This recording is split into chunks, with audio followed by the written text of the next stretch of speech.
more about that. But this, I'm so glad that you've joined us. If you know people that you wish they would have been here, we are streaming this on our Facebook page, Assiniboia Apostolic Church, so you can share this link with them later. So just want to welcome Cher to be with us. Would you give her a hand as she shares with us this afternoon? Thank you. Thank you, Pastor David. Yeah, it's so great to be here this afternoon, and we're going to go over a lot of information and content, but it's going to be, I hope, really beneficial to you, and we'll even have a little bit of time at the end for Q&A and kind of see if that goes anywhere. If anyone has anything they want to discuss, we can attempt to do that. Before we kind of dive in, so I have a sign-up sheet here. If you want to put your name and email address, you're going to be entered in to win this book. This is a really excellent book. It's called The Glass Between Us, Empowering Youth to Combat Digital Exploitation, a Value-Based Approach to Screen-Driven Challenges. It is a phenomenal book. As well, I normally have these really awesome booklets that take a lot of the notes that you'll see from my presentation and on the screen, and so you can just take it home. And of course, they are sitting at home by my front door. So they are so good though. I was so mad at myself, and I would love to email them out to you. So put your name, put your email, and when I get home, I'll just email the content, so then you can have some of the things, because we have some really practical tools that you can take home and start applying this week with your family. So Ellie, do you want to just start with someone and we can get that passed around? So yes, like Pastor David said, so I've been with Living Hope Ranch for 3 years. And so some might have heard of us before. We were originally in the southwest corner of Saskatchewan near Cypress Hills. We had an on-site facility where we worked with girls who had experienced sexual trauma. During COVID though, of course, everything was shut down and it was impossible for us to run our program as well as everyone else. And so we shut down the program, and once everything had lifted after a year or two, we came back together, and the board determined at that time that they wanted to fundraise the first year's budget to get us reopened. The program that we offer is quite extensive, and so it is a very high cost program to run. And we were seeing the fundraising coming in, but not at the speed that we wanted to, and you can only fundraise so long for something, right? And the reality is that our mission and what we were serving, the situation is getting worse and worse with girls experiencing sexual trauma and the mental health issues that our kids are facing. And so we made a really critical decision about 1.5 years ago to pivot. And in our pivot, we have now 2 new programs that we're offering, while we still hope to reopen an on-site facility, because there is very much a demand for that. So the 2 programs that we do have available right now, the first one is called Hope Network. And this is a program that essentially takes a girl who has experienced some sort of sexual trauma. They can contact us, and we will connect her with a trauma-informed counselor that is a part of our network. And then, so coming through us, what we do is we partner her with her counselor. Her counselor will connect with the family within 24 to 48 hours of receiving the application, which, if anyone has had to go through the province to receive any type of mental health support, right now you're looking at a 6-month wait at minimum to receive help. And so through our program, by networking privately, the girl and her family gets help and support right away. As well, we also pay for their first 10 sessions with a counselor through our donors that support Living Hope Ranch. So we've removed financial barriers and then wait time barriers. And we also then come alongside the family, because if their daughter is receiving help and healing and is starting to understand the trauma that they have done and getting tools to help them walk through that trauma, the family often needs support in understanding what their daughter has experienced and different ways that they can support her healing journey.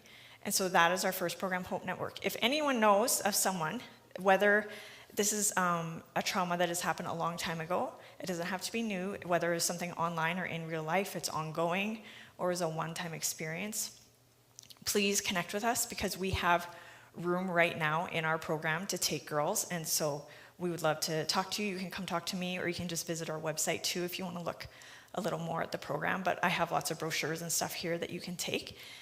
And then the next program that we offer is what we're doing here today. It's called Hope Speaks. And so it's really education and advocacy, because if we can prevent a girl from needing our counseling services, that would be our number one goal. And so we are going out, we're talking to parents, because what's happening online now, we love to all think that it'll never happen to our kids and that it's just happening out there. But now the threat is in the safest of homes, and it's lurking in the back pockets of all of our kids and on their devices in their rooms. And so we were really trying to equip parents to understand what is happening online.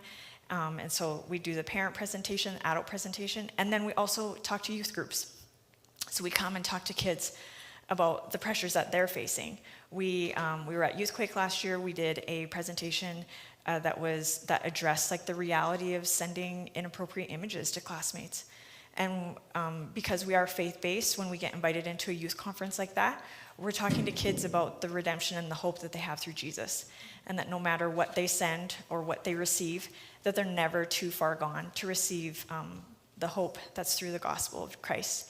And we give really practical tools to them too. Is like, what do you do if someone sends you an image? If you see an image, either you're looking for it or you got it by accident. What are those practical steps? If you have a friend who's struggling, how do you support your friend? Because this is the reality of what our kids are living through right now. So those are our two main programs that we have. The Hope Network, where we connect girls who are in crisis, and then the Hope Speaks, which is preventative and advocacy. And so I want to welcome you to the Not If But When Meaningful Conversations That Matter Most. We just want to make sure that the sign-in sheet is moving around. And I'm guessing you're here because maybe you feel overwhelmed by the online world, what apps your kids are on, who they might be talking to, what they might be seeing. And maybe you are just really trying to figure out how to create healthy and realistic boundaries in your home. Or maybe you're seeing headlines about how harmful devices are being for our kids' developing brains and their emotional state. You're hearing stories like I do all the time of kids being lured by predators that they met online. Or you might have a situation that's happening in your own home or in one of your kids' friends. Maybe you've discovered photos or explicit conversations on a device, or maybe you have a kid and it's their friend and they've had an image that's been shared within their school or within their social network. Because the reality that we face is not if your children will encounter explicit images, it is when they encounter it. So we are going to equip you with some knowledge and awareness and give you conversation tools to protect you and your family. We are going to discuss the real dangers happening online. We're going to talk about predator tactics, warning signs, and give you some practical tools that you can use starting even tonight. And most importantly, we're going to have a great discussion about the power of having open conversations with our kids. Because the conversations could mean the difference between your child getting help before they're really in trouble. Like the story that I heard, it was just before Christmas, of a 16-year-old girl in the States who alerted her school counselor that she had met someone online, a 30-year-old man, and he was in the time flying to her community to meet her. But she had that week attended a program, like a presentation similar to something like this in her school, and realized that that's not a good idea. And so she talked to her counselor, and that man was met by federal agents when he got off the plane. Thankfully she had the tools and had heard the conversations that averted what could have been potentially devastating situation. But we're not here to create fear. We just want awareness, and knowledge is power, and preparation is protection. And so, first we're going to talk about this false sense of security that we have, because we've been led to believe that the online world is safe. That if an app is created for kids, or if Meta tells us that it's like a teen account, they have put in the proper safety protocols that are going to keep our kids safe, and that we can trust it. We believe that if kids are on it, that the risk is less, or we tell ourselves that it'll never happen to our kids. But in reality, if kids are using a platform, or if they're gaming online, essentially if there's any type of chat function, there are predators there too. So the places that our kids use the most, like Roblox, Instagram, Snapchat, are the most dangerous places for our kids to be. And here's the reality of the digital landscape our kids are facing. And I completely forgot to flip through these. Okay, here we go. So 1 in 13, or the average age of first porn exposure is 11 to 13 years old. 1 in 7 youth receive unwanted sexual solicitations online. I would actually challenge that, but that's our research right now. 93% of boys and 62% of girls exposed to internet pornography before the age of 18, and 1 in 5 kids have been victims of sextortion. So we're just going to take a quick moment and look at some of these really popular platforms and how they not only fail our kids, but they're actually exploiting them. So first we have Snapchat. So Snapchat is all built around disappearing messaging, okay? And this creates a false privacy, and it encourages a more risky behavior because you think that the evidence is going to be erased. The platform can track kids' real-time location via a feature called Snap Map, which enables, it makes stranger contact quite easy. And it uses addictive features like a snap streak, keeping kids coming back. The amount of times when I present to youth, I ask, like, who's on Snapchat? How big is your snap streak? It's a badge of honor to keep the snap streak going. And so Snapchat puts in these addictive functions to keep our kids coming back to it. What a lot of people don't realize is that it is the leading platform for teens with drug dealing. And so what is happening is that teens order what they think might be something simple like an upper or pills for anxiety, and through the app, and then what they are given are pills laced with fentanyl.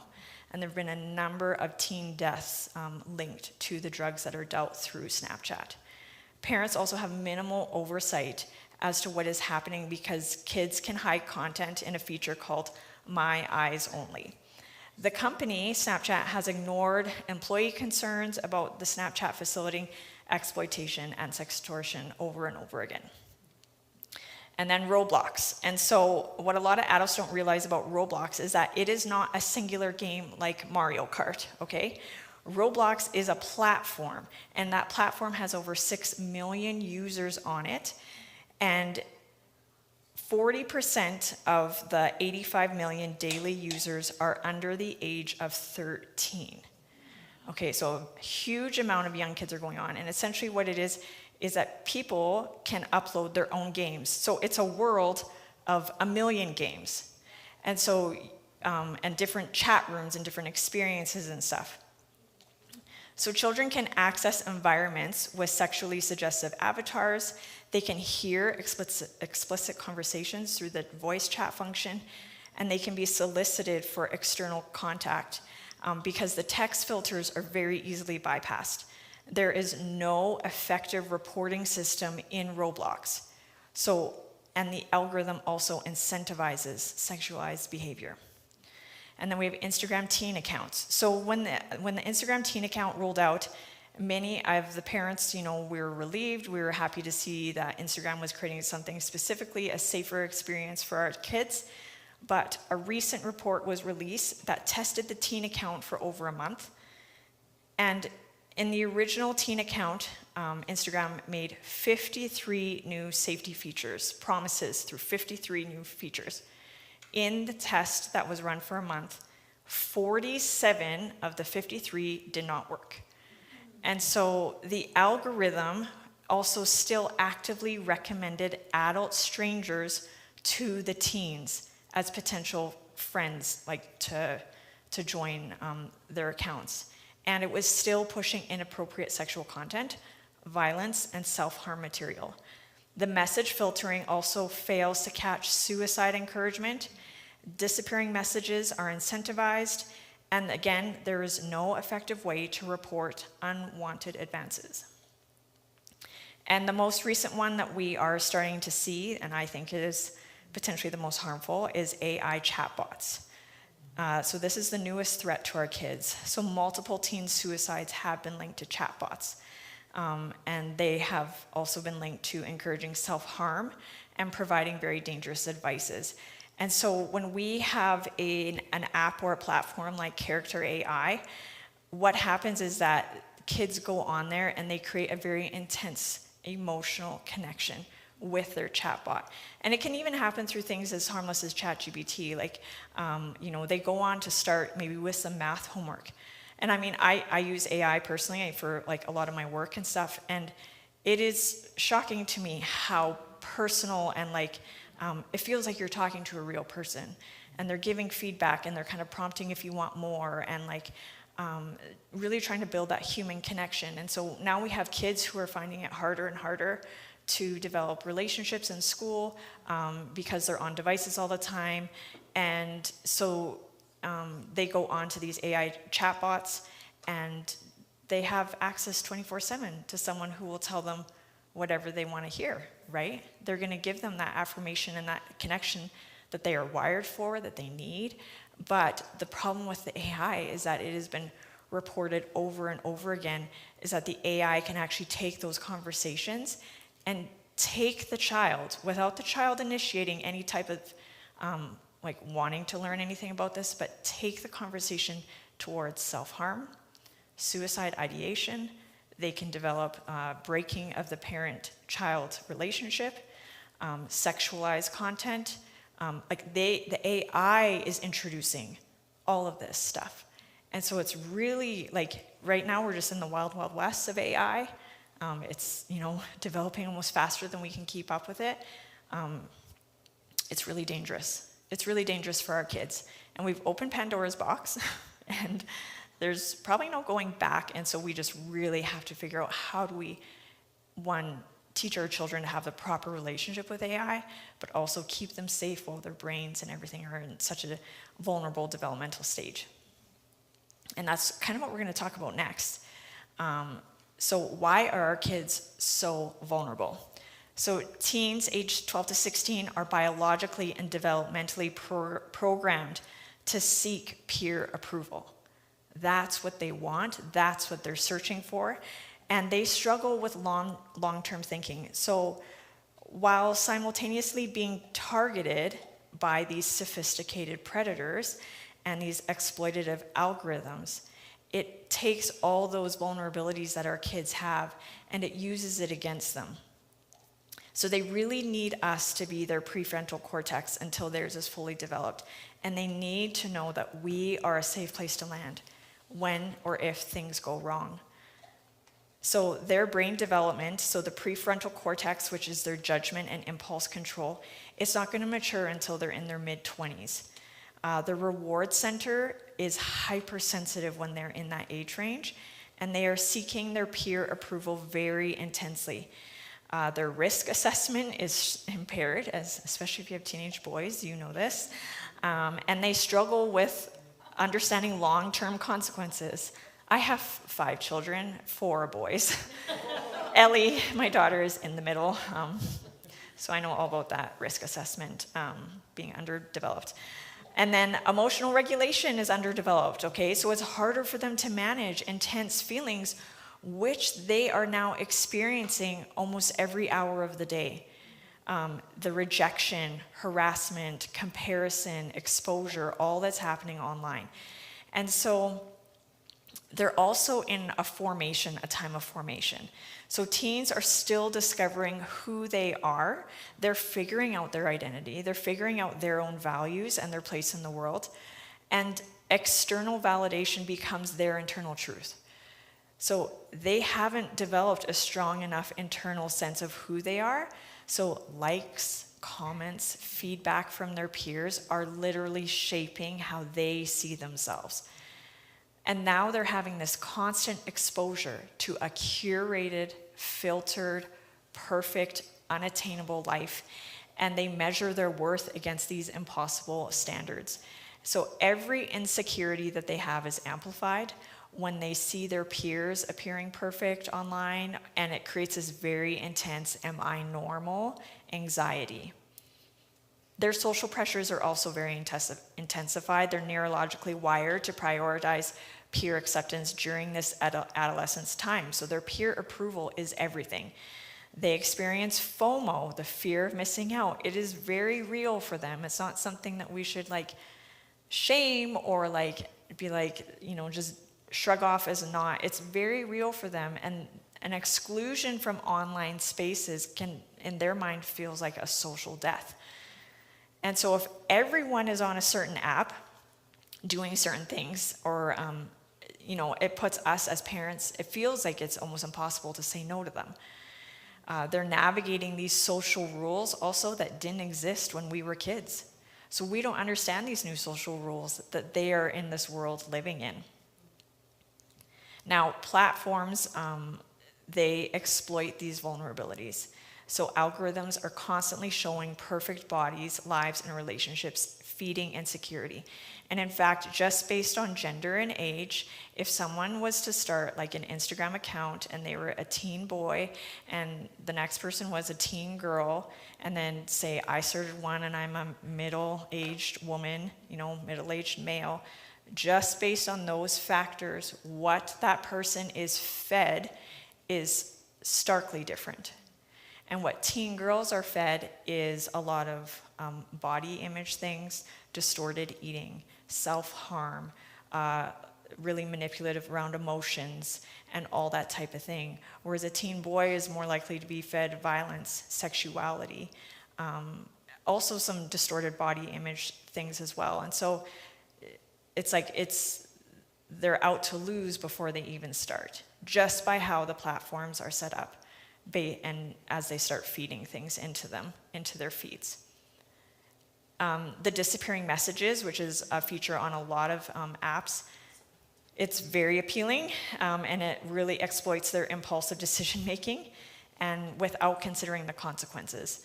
And then you add on filters and editing, which really reinforces that your natural appearance isn't good enough. And then the infinite scrolling exploits their developing brain's inability to self-regulate. And so the cultural messages that they are absorbing right now is that your worth is your appearance. You need to be sexy or desired to be valued. Everyone is doing it, and privacy doesn't matter. And the more attention you get, the more loved you are. So how do predators exploit these vulnerabilities?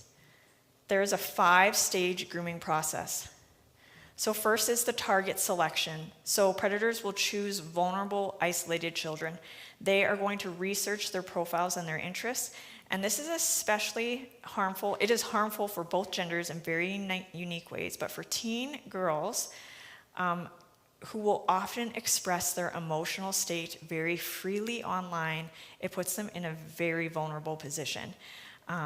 They will often befriend the predators will often befriend other friends of your child's to create this false sense of familiarity and connection.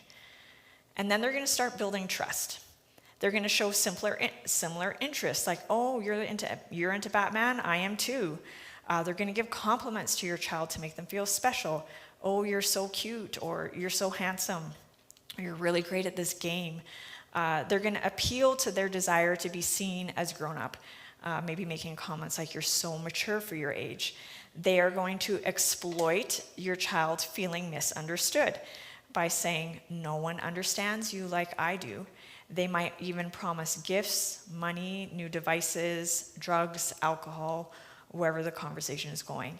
And then they are going to start evaluating and isolating. So they're going to check parent involvement.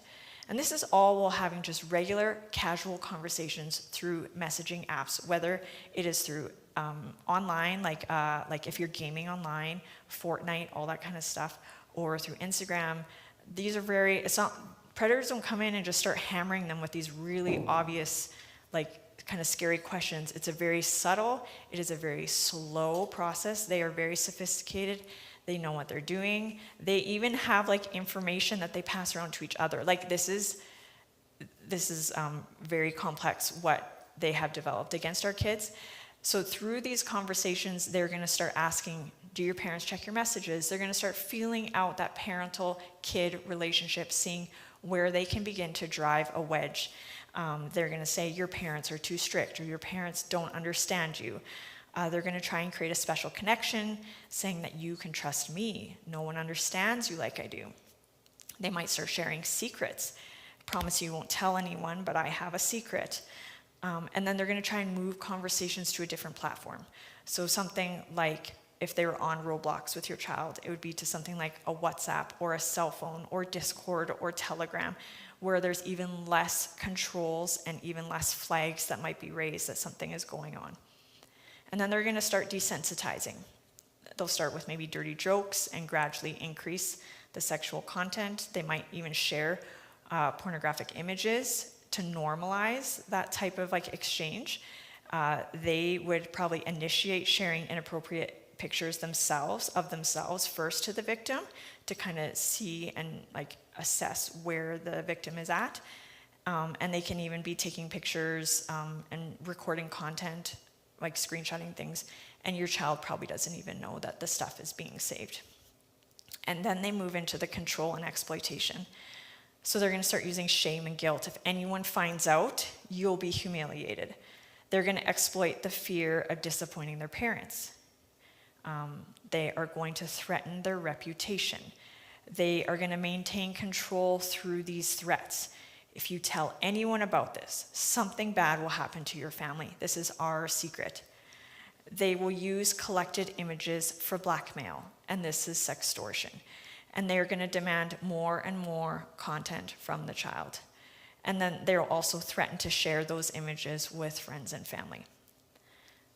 Now, I know that for a lot of us here, we think, well, if my kid, and I think this too, if my kid ever encountered this online, they would come to me. They would tell me, they would tell something is wrong. But what we're realizing is that for a lot of kids, they don't realize that it's wrong.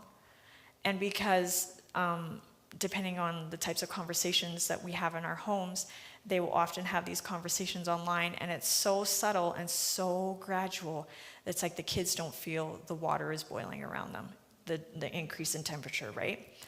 And so it's very likely that your kid won't come to you, even in the most loving and safe homes. And here's why.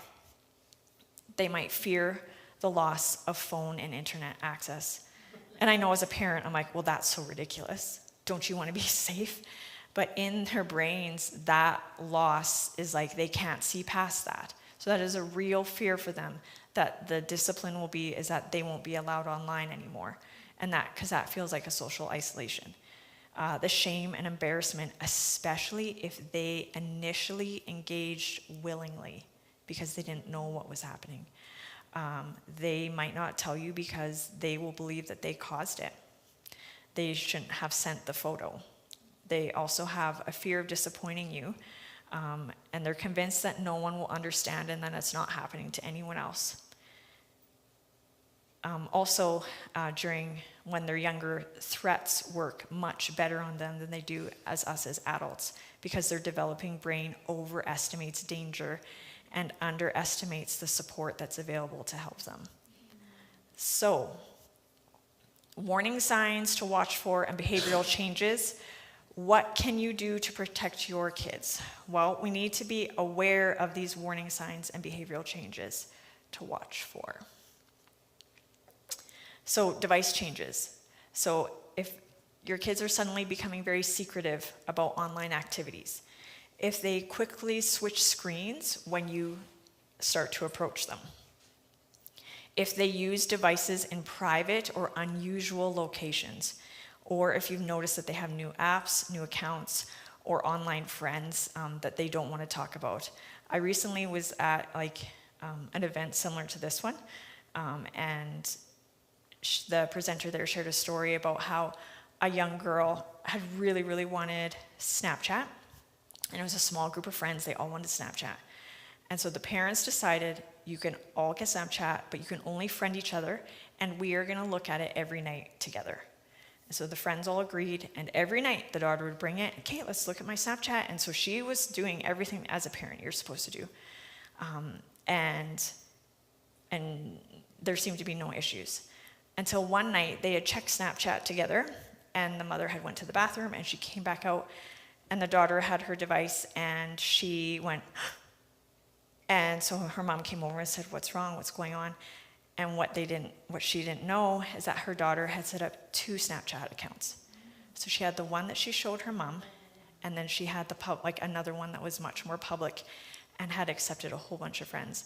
And someone had sent her an image, just some person that she had friended. And thankfully the mother was right there, and they were able to process it together and take care of it and all of that. But we even put in the best boundaries that we can with our kids, and they are still finding ways either to get around that, or they're still things are still getting through to them. And so we just really have to watch if there's any of these behavioral changes happening. There can be communication and behavioral changes, so they can start receiving gifts or money with no clear source. They might have some new vocabulary around sexual topics. They are reluctant to discuss their online friends. They maybe start to withdraw from their family or their friend group. They can have depression, anxiety, sleep disruption. You might see a dramatic change in their grades, or kind of as it really escalates, you can start seeing self-harm and eating changes. But it's really important to note that one sign doesn't equal abuse. We need to be looking for patterns, and you need to just trust your instincts with your own child. Because one, the changes are going to be very gradual because predators work very slowly, but also age matters. So warning signs may look different for different age groups because it is part of a child's development as they become a teenager to have this natural pulling away from the family, right? They become their own person. They start to maybe isolate a little bit away from the family. That's all natural. And so you really just as their parent will have the best gauge on whether you think there's a shift in behavior, if there is something alarming going on, or if it is just developmental for them. Now, what if actions? So if your child receives an explicit image, the first step is to stay calm, because your reaction in that moment sets the tone for all future conversations and for even how going forward things will be with your child. Number 2, do not blame your child. No matter who initiated, no matter what it looks like, don't blame your child, because they are the victim. Someone has exploited your child's vulnerabilities. You want to praise them for telling you, and then you need to document everything. So you need to screenshot any messages, usernames, anything like that. And don't delete it yet, because it could be evidence depending on what's been exchanged. And then you need to report to the platform and authorities if needed, and then obviously you need to block the sender. Now, continuing on past that initial, maybe you've discovered something has happened and you've dealt with it in that moment, you need to have an ongoing conversation about what happened with them. And this is really important, because I have had conversations with teen girls who have ended up having to switch schools a year after they've had a private image be circulated in their classroom because of the ongoing emotional and mental distress that it causes. It's not a one conversation and we cleaned it all up and we got rid of the image and we move forward.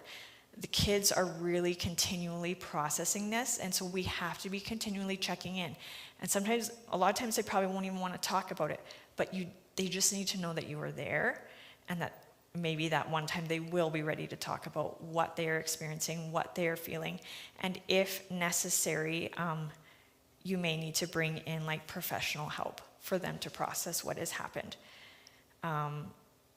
And then you also need to be reviewing and adjusting their privacy settings on a pretty regular basis, and then monitoring them more closely, or they lose the device, whatever it is in your home that you decide is going to be the best way to keep them safe going forward, and then temporarily maybe losing device and then earning back what that might look like.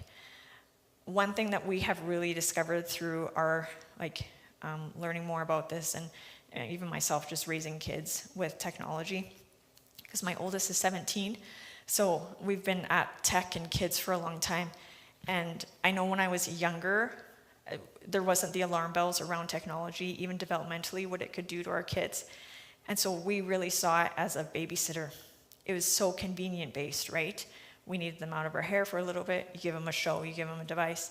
But now what we're really trying to do is flip the script and encouraging parents that, and we have to hit the parents younger and younger, is that don't give your child a device until you are ready to take on the responsibility of how intense it is to monitor that device.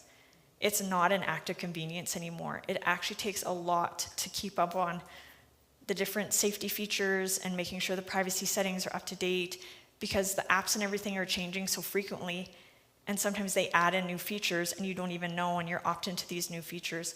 So it really is actually a massive inconvenience to having your kids online. And so that's what we really start encouraging parents with the younger kids, is like, until you're ready to take on that responsibility, like delay, because it's a lot of work to keep up with keeping them safe. So if your child shares an explicit image, again, first reaction, stay calm, because shame can shut down communication. You need to express your concern, but not condemnation. And you need to try and ask understanding questions like, help me understand here what happened.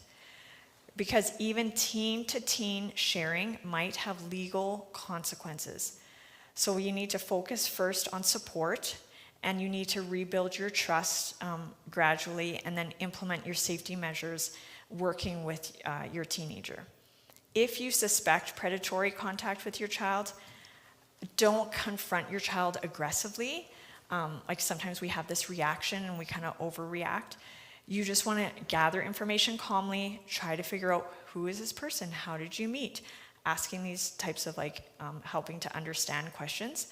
And then you need to, again, preserve any evidence that you have and contact authorities if you suspect that a crime has happened. And then again, if you need professional help to help navigate the impact on your child. Sometimes your child doesn't want help. Sometimes they are really struggling with things and they really resist getting the help that you're offering them. One of the hardest situations you might face is knowing that your child could potentially really benefit from getting some counseling support, but they are resistant to that.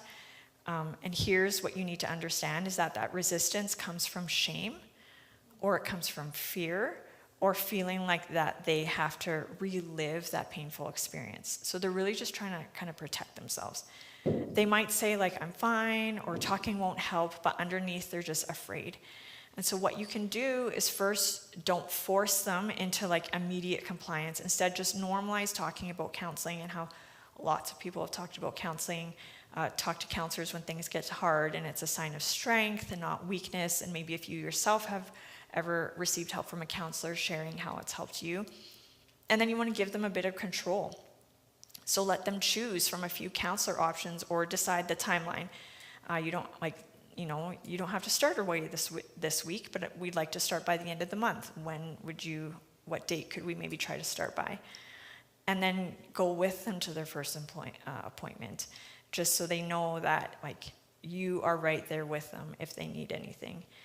And then just remember, so through programs like our Hope Network, we can connect you with trauma-informed counselors that we have vetted that go alongside our values as well. And they specialize in helping resistant teens.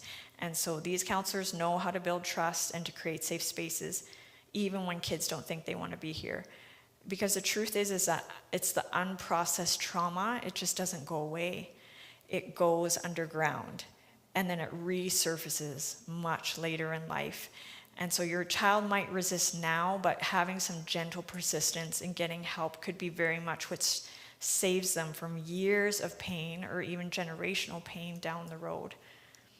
Now, the power of open communication, and why conversation is your best defense. So the hard truth is that there is no app, there is no filter, there is no monitoring system that is 100% effective that we can just put on our devices and our kids will be safe. Because technology changes faster than the safety measures do. Children will encounter inappropriate content, so preparation is key. And how your relationship with your child is the strongest protection that you will have. We want to ensure also that our kids have relationships with other adults that we trust. like a youth leader, a coach, a teacher, someone else in their life, because the reality is it's actually very unlikely that your child will tell you first. Like, that's a reality. They will most likely tell another adult first because of shame and fear and all these other things at play. And so we want to ensure that our kids maybe have that connection with someone else, that they would, if they really felt like they were in trouble, they could disclose to them what's going on. And then you also want to consider, are you that type of adult for your friends, your kids' friends? Because you might be the person that another kid says, I'm in trouble here.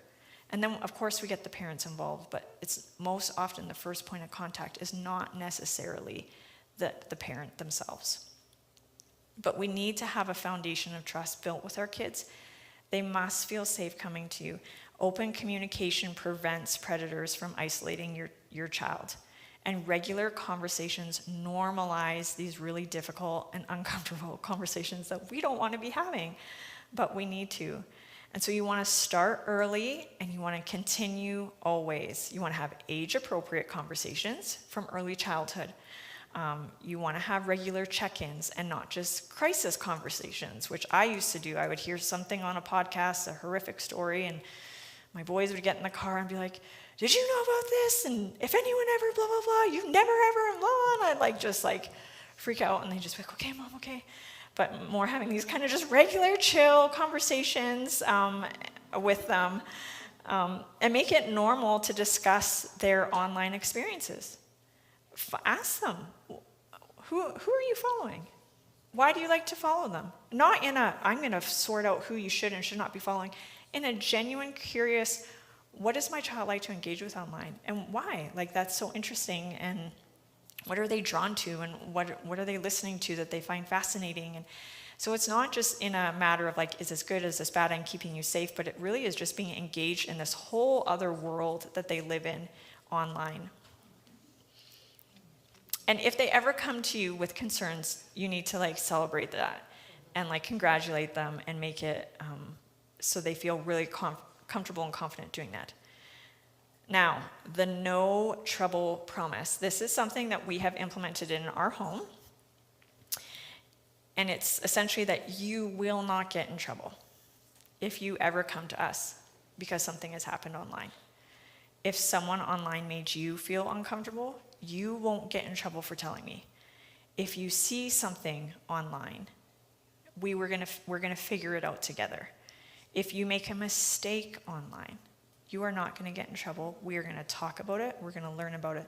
There might be consequences, but they're not gonna get in big trouble over it, because I want my kids to be able to come and tell me when they are seeing these things.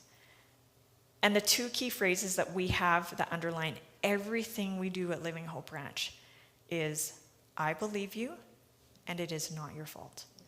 And that is what we need to communicate to our kids. If they say something is happening, I believe you. If they say, I got in over my head, I believe you. And it is not your fault. So we need to understand the forces that are working against us. The greatest tool we have for guiding our kids towards healthy media choices is our relationship with them.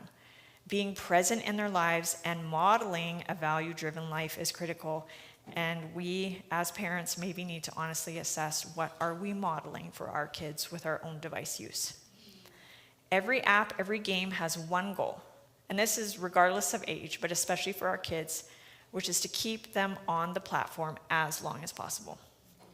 They exploit how we are wired as human beings.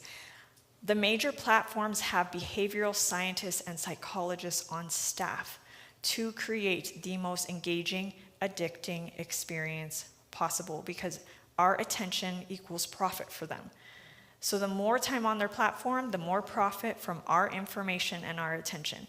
And when we are present in our teen lives, we can inspire them to build boundaries to protecting their offline world. We want to empower them to identify the values that they have that promote a healthy lifestyle, and to reject the choices that exploit their time and attention. And we're actually seeing a shift in the younger generations of really rejecting the online world.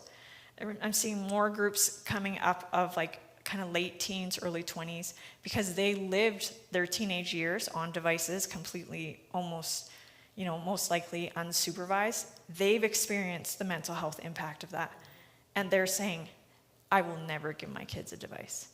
They're saying, I'm like deleting all my apps. Like they are starting to move offline because they've suffered the consequences and they don't want it going forward and they don't want it for their kids. So there is a shift, but it's not a big enough shift and we're not quite there yet where it's socially the new norm. So instead of just saying for them to like get off your screen, again, we want to develop an interest of what they're doing online and why. What longing do they have that is being met through these online interactions? Play the games that they're playing. Sit with them for a little while. Look at their social media with them, who they're following and why. Because this is a long game. Digital devices and the internet are not here to stay, so we must decide how we are going to use technology in our homes, setting boundaries that will protect our kids' lives, their goals, their values, and their health, and guide them in developing self-control, teaching them not to turn to devices when they feel uncomfortable, or they feel anxiety, or they feel sad, but to turn to real relationships and to their relationship with the Lord through prayer and journaling and scripture reading and conversations and reaching out to their youth leader or, all those types of things, worship music. And this isn't just a one conversation that we're all going to go home and have tonight and then we're like done. We're like good to go. This needs to be just a regular conversation, the same way that we like teach our kids to look both ways before you cross the street. We've focused so heavily on like stranger danger in the real world, but we've completely neglected the online world. And now we need to have these regular conversations. And then again, maybe we need to evaluate our own digital use and what we are setting the tone for in our home. Our kids will respect us more if they see us modeling the limits that we are kind of demanding of them. And just to remember that self-control, like with kids learning self-control on devices, and even us as well, it's a muscle. It needs to be repped and built over time. It's not just something that you say at once and you're good to go. So if you're already in too deep, maybe you're sitting here thinking, well, we're already past all this. My kids have had smartphones for years. They're on every app, and I don't even know where to begin. I want you to hear this. It is never too late to make changes. And here's what you can expect when you start implementing new boundaries. First, they will push back. So you just need to be ready. They're going to push back, and that's okay. That's normal. That's what they're going to do. Your kids might say, you don't trust me, or everyone else gets to do this. That's normal. You're not trying to win a popularity contest. You're trying to protect them. And then you want to start with just one change at a time. Don't go in and just cancel internet in your home and go like cold. I mean, if you want to, you can, but don't overhaul everything overnight. Maybe start with just removing your device. It's no more devices in the bedroom past 8 p.m.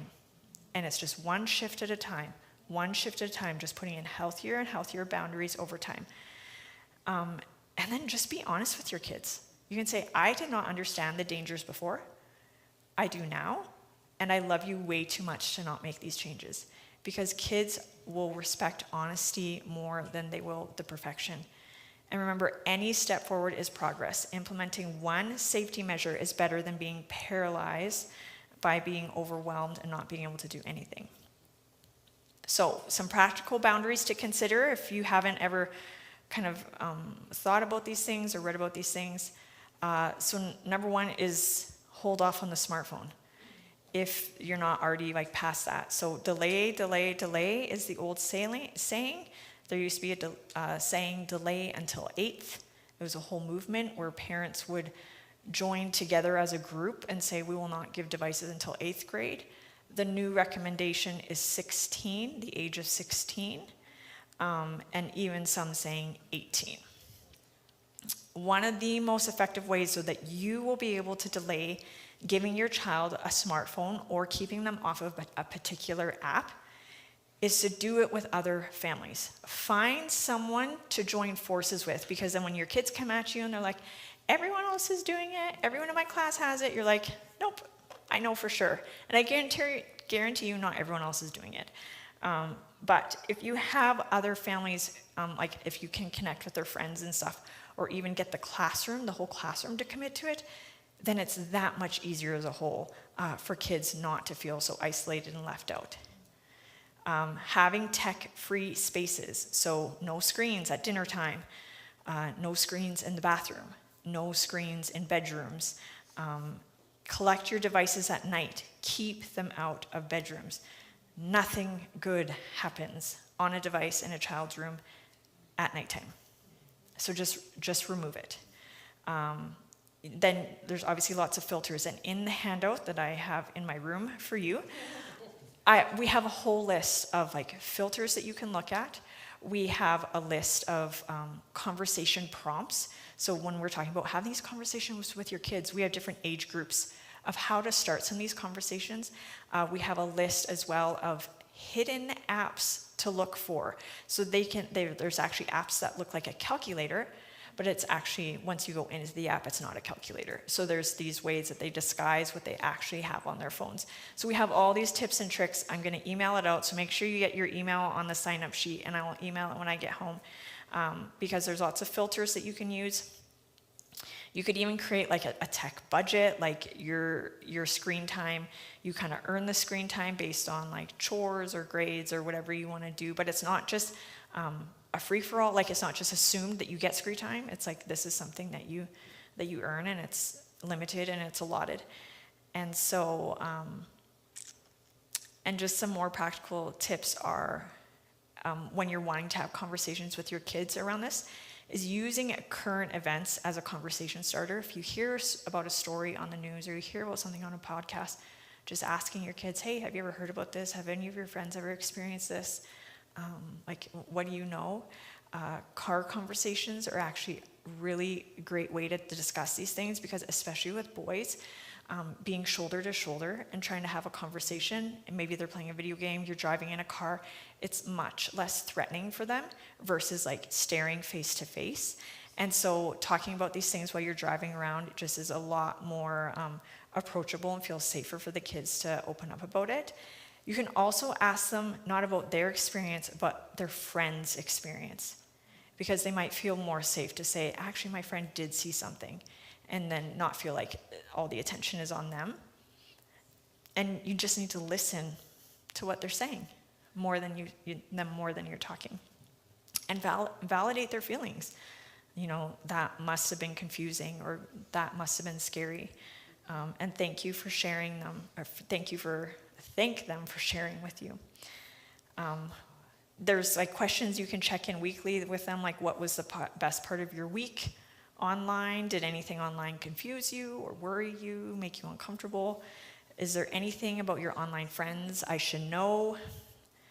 So we have gone over a lot of information this afternoon, and we have created an action plan for your family, which again, I have printed for you, but feel free to take a picture, but I will also email it out. So this week, the goal would be to have one conversation using some of the things that we talked about, just broaching one topic with your kids. You want to take some time and review your family's current technology rules together. Maybe you don't even have rules, and this is a great thing to actually involve your children. Like, you can have an idea of where you're going to end up, but have the conversation as to like help them feel like they're involved in implementing these rules. And then you want to check the privacy settings on your kids' devices. And then this month, you want to establish regular check-in times to help create a rhythm of check-in and conversation to really normalize this as just a part of your family's healthy lifestyle. And create or update your family technology agreement. And then ongoing, we have to stay educated about the new platforms and trends that are out, and you want to make sure you're modeling healthy technology use yourself. But just remember, you don't have to be perfect, you just have to be present and willing. And one conversation isn't enough, it has to be ongoing. And your love and intention are more powerful than any predator's manipulation. It's never too late to start these conversations. And also, you're not alone. Everyone else is struggling with this and trying to figure it out, and having things happen in their home that they never thought would happen, and their kids are on things that they never thought they'd be on. It's happening everywhere. So Our goal isn't to scare our children away from technology. As parents or teachers, youth leaders, we have a very privileged window of opportunity to help our youth navigate the online world safely. And so when we talk openly and regularly about these difficult topics, we give our kids the tools that they need to protect themselves and the confidence to come to us when they need help. So we've covered a lot of difficult realities that we are all facing with the digital world. And the reality is there's no app out there that's going to keep your child safe, but we are not powerless. Your presence in your child's life and your willingness to have these uncomfortable conversations and your commitment to being a safe place for them to land, or when we make mistakes and we overreact or we react harshly, by coming to our kids and apologizing and trying to rebuild and restart that conversation, all of this, like kind of approaching this essentially with humility and love, is what is going to be really powerful in keeping our kids as safe as we can. We want to start small and just have one conversation this week and start putting in some tech-free spaces in your home, setting up some of those new boundaries, and be willing to be the one parent who is going to say no to that app or to the device, and maybe you start it and you give other parents the confidence to also follow suit. Because it's not about being perfect, it's about being present. And our kids are growing up in a digital world. And we didn't navigate this as kids. So we're learning as well, but the principles remain the same, that connection, communication, and unconditional love is what we want with our kids. So I am grateful for everyone that came out and the opportunity to help have this conversation and support your family. Like I mentioned, or what I did mention, is that all of our presentations, whether we go to a youth group or a youth conference or come here, we do that free of charge. It is just donation based because we just really believe in getting this information out there. And we do have similar talks that are very similar to this, but it's geared for teens. If there's ever a youth group that wants us to come out, we also go to a lot of youth conferences.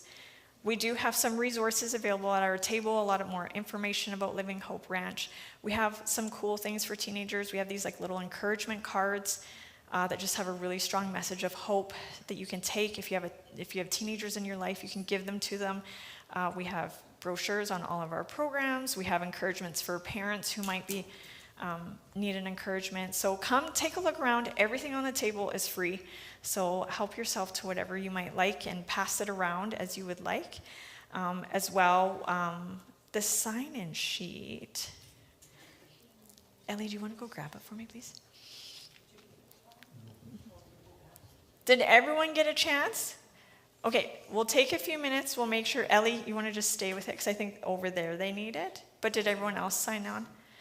Because I'll pick for the paper. Again, if you know someone, a young girl who has experienced some sort of sexual trauma in her life, we have resources. So please connect with us. And this presentation, it's put on just by community members just like you guys who just really believe in education and awareness. That's how we want to protect the young people that we love. So when you donate to us, you don't just give money, you're giving hope and healing and a second chance to young girls, but also to the next generation of kids, as we also try and equip families with knowledge to even prevent any type of exploitation or trauma that might happen. So if you would like to support us, I am here. And okay, so we have 19 people signed up. Do you want to pick a number between 1 and 19? Oh, yes. Yeah, okay. I was trying to remember what mine was. 10. Okay. You're trying to remember what number? Rhonda Pickens.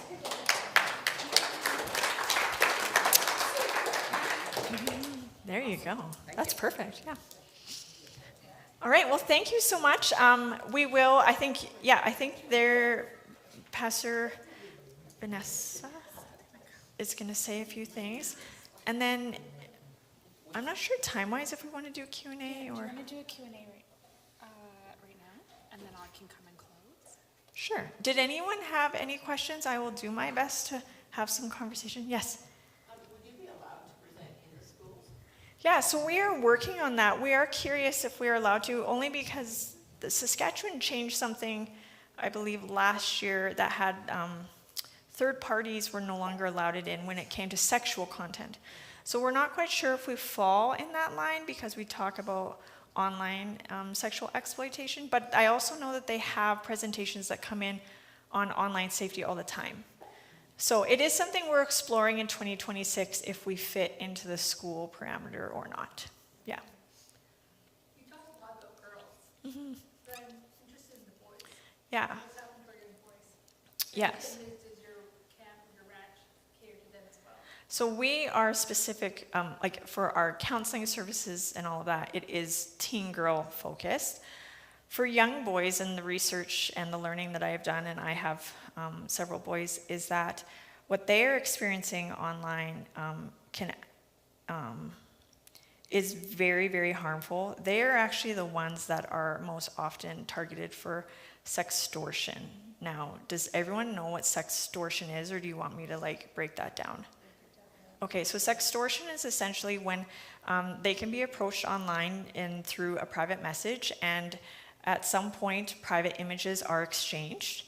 And so once the child then sends their private image, the person that they are talking to, which they most often think is another teen girl, this is something that primarily happens to boys, they are approached by what they believe is a teen girl profile, because anyone can put any profile picture, any name, any age, and join something, right?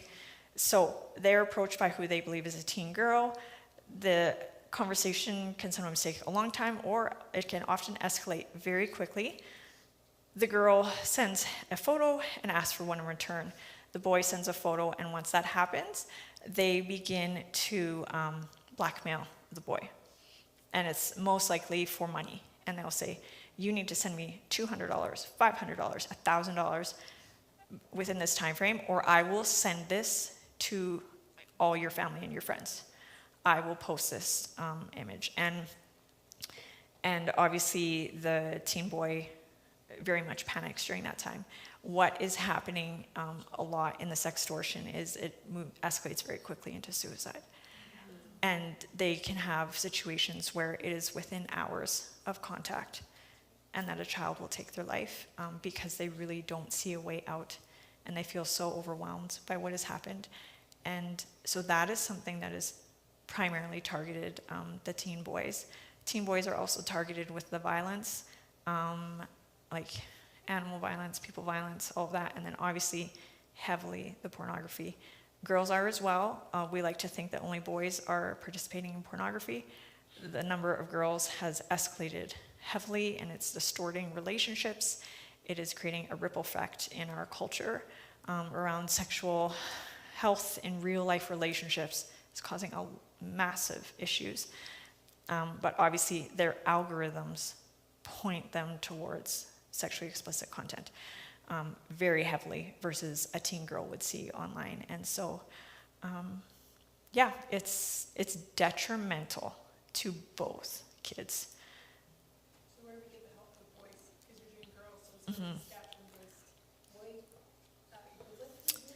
I mean, I personally don't know of one, because I find even our type of ministry is very niche. Like, there's not a lot offered. I mean, there's just not a lot offered in general. I mean, there would be mental health supports through the province, right? And through schools and all of that. It's just then you run into the wait list times and like, you know, all sorts of things. And so I personally don't know of a ministry that is specific except for the boys' home, Rock Solid.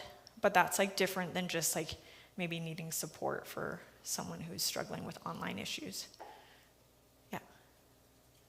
Well, just with regard to boys, all of this is very applicable, boys or girls, right? Yeah.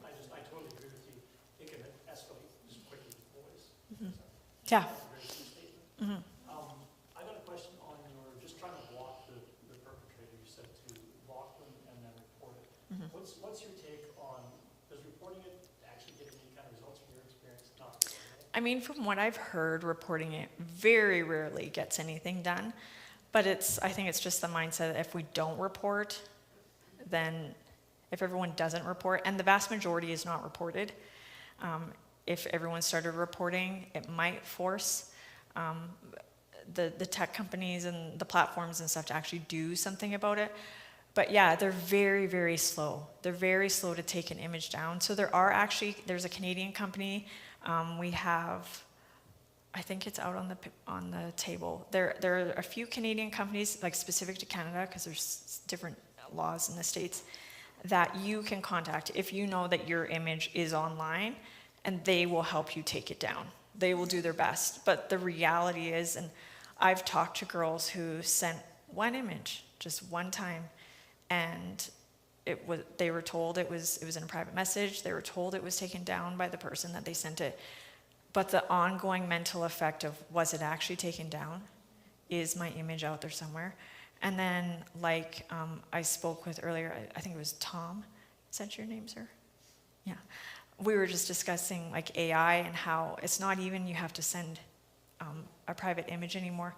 If your image is on the internet, it can be manipulated and I mean, I don't even know if your image has to be on the internet anymore. AI can produce anything, and that is just as detrimental, and I would say potentially even more detrimental than having sent the image yourself. Like the violation that would feel to have not even willfully sent something, but then something created and then used for whatever nefarious purposes. But yeah. So you mentioned reporting to the platform. At what point do you report legally to the RCMP, et cetera? I mean, I would just call them and let them decide if it's worth, like, what they can do. Like I mean, I don't know in the smaller communities, but I know Moose Jaw has its own cyber unit now because it is such demand. Yeah, and so it's like they have people they have police officers who go in and do presentations. They're not very good. Presenting is not their calling. But there's information, they're trying. But like that is what they do because there's such a wave of that crime being committed. Yeah. It seems to me like when I was much younger, people were being trafficked, like from Yeah. the Yeah. north. So northern girls got sucked into being down south, right? Yeah. So is this more, are they not people trafficking as much, or just doing most online trafficking? No, in fact, like a lot of, like where Living Hope originally started was the in-person trafficking, the generational like trauma of like in-person sexual. We have added on this big online advocacy because it is affecting every home. Trafficking in no way is going down. If anything, it's increasing because what is happening now is that the online is just giving them even more reach into connecting with a victim, and then they move that into in-person, and then it's quickly out of control, right? And so, no, unfortunately, it's like both are just escalating. Yeah. Anyone else? Well, thank you, everyone. This was a great discussion.